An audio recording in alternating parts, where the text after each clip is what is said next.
Perhaps one of the reasons that I was never elected class president is because I've always been a little bit socially awkward.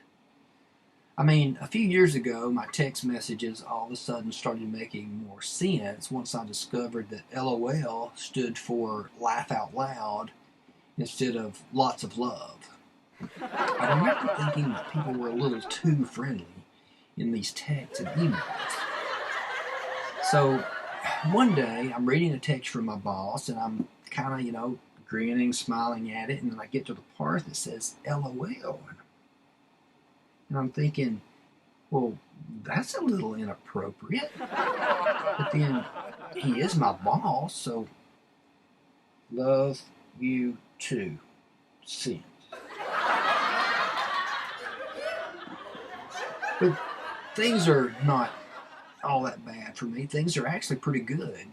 Just last week, I received a flyer and a letter in the mail that said I'd been selected to receive a huge discount on a new car. That's good because I'm a terrible negotiator. I'm getting better though. The last new car I bought, I was able to talk them down to list price, MSRP.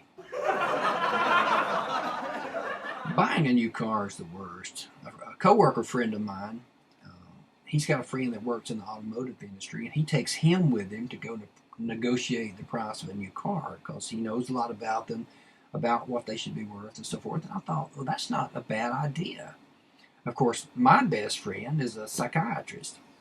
I'd be sitting there with a dealer, and he slides the number over to me and on what he can sell the new car for, and I look at it and I show it to my friend and I say, and how does that make you feel? My other friend is a dietitian. He doesn't really look the part though. He's like 5'3", 270 pounds, bald, belly sticking out to here, dietitian. I wonder what kind of diet he's been on. Did I mention the fact that he was unemployed? I doubt my preacher would go with me to buy a car, though. It'd be good if he would. I'd like, Brother David, can you please say a prayer before we begin? If you could say a few words maybe about, not being greedy, that would help too. Thanks. Okay, I've been working on this one so you can let me know which one you think works best. And this is about, I could take my dentist. The salesman slides his number over, my dentist looks at it and then says to me, you might feel a slight sting. Or I was going to go with, he slides the number over and he says, can you close up a little, please? That didn't really make any sense, so I didn't go with that one. I've never, had much self-confidence, I suppose. Never thought of myself as anybody important, but some people can make themselves look good. Even with the worst jobs, they can make it sound great. I have a coworker that teaches an electronics course at a local community college, and he loves it when the students there refer to him as professor, even though he's just some guy. I remember back in high school, a friend of mine had a job cleaning toilets and sweeping, and he did janitorial work. But that sounds a lot better than the way I described my job. I used to stock clerk at a TG&Y store in Arab, and this is true. And when people would ask me what I did there, I would tell them this. I say, well, when the biggest, fattest, ugliest, most grossest person in the world comes into our restroom and, how do I put this nicely, explodes all over the place. Well, I'm the person they call to clean it up. Looking back, I guess I was a defecation remediator.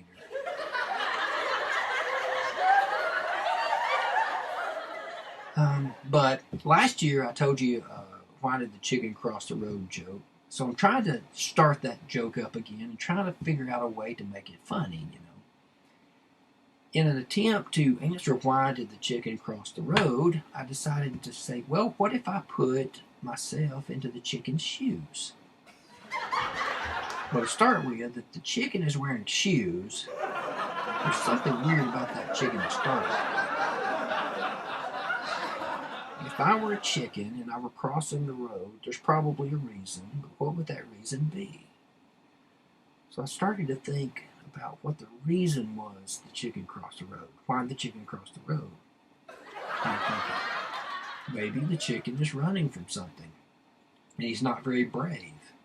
Perhaps the chicken is chicken.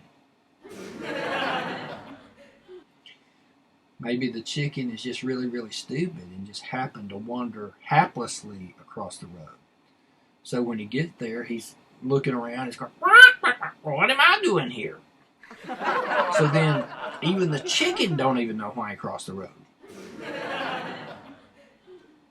What if it wasn't even a chicken that crossed the road? What if the chicken is being unjustly blamed, like by his co-workers, for crossing the road? It could be that the chicken didn't actually even cross the road, but was on the other side the whole time, and everyone just jumped to conclusions thinking the chicken crossed the road. You know, co-workers again. Perhaps the chicken is a pioneer, and it's the first chicken ever to cross the road. Maybe the chicken struggled and desperately fought his way across that treacherous road, and on finally making it to the other side, bravely plants a flag, proving once and for all that chickens are people too. That's one brave chicken.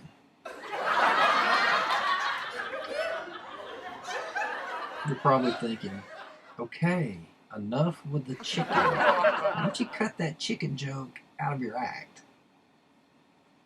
Oh, you would like that, wouldn't you?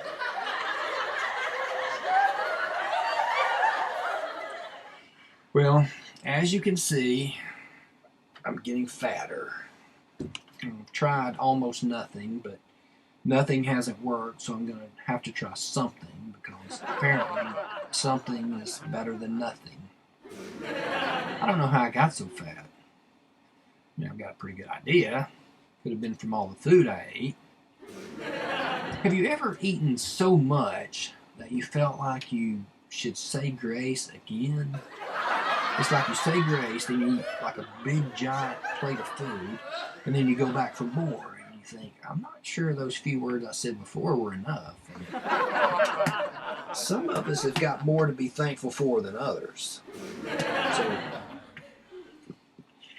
I've been driving to the gym with my wife, and she works out for a long time. I don't see how she works out for that long. I'm sitting in the car waiting on her and thinking that, you know, I don't think my iPhone battery is going to last. Where is she? You know? So she finally talked me into going in and working out with her. I mean, she didn't really come out and say this, but she started giving me little hints. She'd say something like, Sally from work, her husband started working out a year ago and is now really buffed. Sally's always bragging at work about it. Or she'll say something like, I think you would look really good bulked up a little. Or, you know, a little hint like, you're fat, overweight, and weak. Try to get a little exercise so you're not so embarrassing to go out with in public. You know, little hints like that. So now I'm working out with my wife, and she's making me look really weak. She's over there doing 30 or 40 minutes on the Stairmaster just as a warm-up before we even hit the weights. I'm over here, leaned back in the recumbent bike, you know, watching TV for 30 minutes. She gets off her Stairmaster, sweat's just pouring off of her. And I'm looking at her and I'm thinking, really? I mean, I'm fine. So then we go over and we hit the weight machines. I don't know how much to put these weights on, so I just do whatever she's doing. And some of these exercises are pretty easy, but others are really hard. And I'm using girl settings. That just means that she's stronger than me in certain areas. Wife is stronger than me, but only in certain areas. Mainly, the machines that require, like muscles. It's been a few months now, but I'm starting to see a difference. I've really bulked up a lot since working out. Here's a before and after photo of me.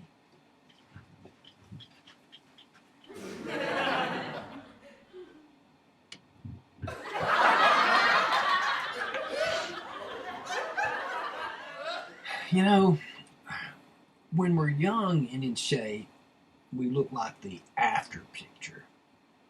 After the person has lost a bunch of weight, or after the person has had a makeover, had their hair done, or whatever. But as we get older, we start looking more and more like the before photo. Before what, you ask? What?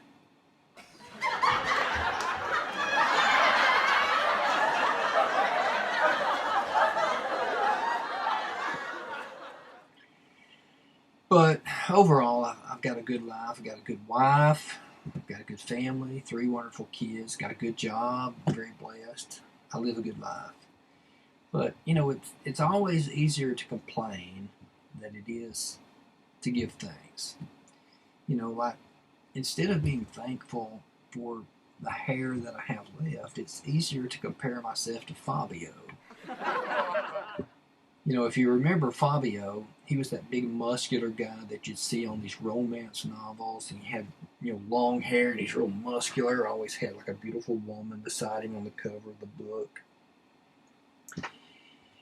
And, if I compare myself to Fabio, of course I'm going to come up short.